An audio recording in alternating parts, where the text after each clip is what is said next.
श्री आदित्यकवचम्।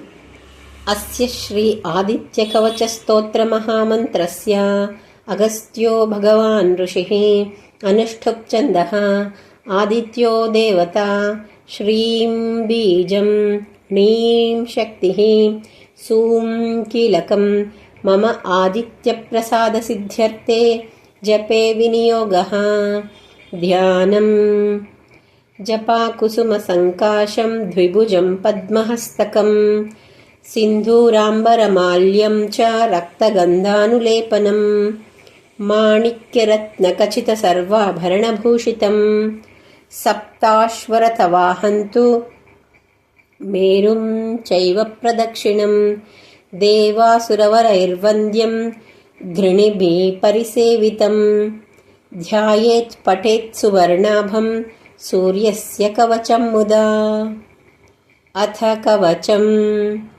गृणिः पातु शिरोदेशे, सूर्यः पातु ललाटकम्, आदित्यो लोचने पातु, श्रुती पातु दिवाकरः, घ्राणं पातु सदा भानुः, मुखं पातु सदा रविः, जिह्वां पातु जगन्नेत्रः, कण्ठं पातु विभावसुः, स्कन्दौ ग्रहपतिः पातु, भुजौ पातु प्रभाकरः, करावब्जकरः पातु, हृदयं पातु नभोमणिः, द्वादशात्मा कटिं पातु, सविता पातु सक्तिनी, उरु पातु सुरश्रेष्ठो, जानुनी पातु भास्करः, जङ्घे मे पातु मार्ताण्डो, गुल्फौ पातु त्विषां पतिः, पादौ दिनमणि पातु, पातु मित्रोऽखिलं वपुः,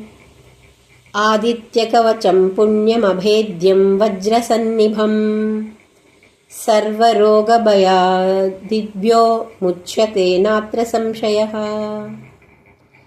संवत्सरमुपासित्वा साम्राज्यपदवीं लभेत्, अशेषरोगशान्त्यर्थं ध्यायेदादित्यमण्डलम्।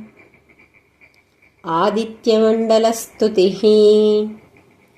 अनेकरत्नसंयुक्तं स्वर्णमाणिक्यभूषणं, कल्पवृक्षसमाकीर्णं कदम्बकुसुमप्रियं, सिन्दूरवर्णाय सुमण्डलाय सुवर्णरत्नाभरणाय तुभ्यं, पद्मादिनेत्रे च सुपङ्कजाय ब्रह्मेन्द्रनारायणशङ्कराय, संरक्तचूर्णं ससुवर्णतोयं, सकुङ्कुमाभं सकुशं सुपुष्पं, प्रदत्तमादाय च हेमपात्रे, प्रशस्तनादं भगवन् प्रसीद।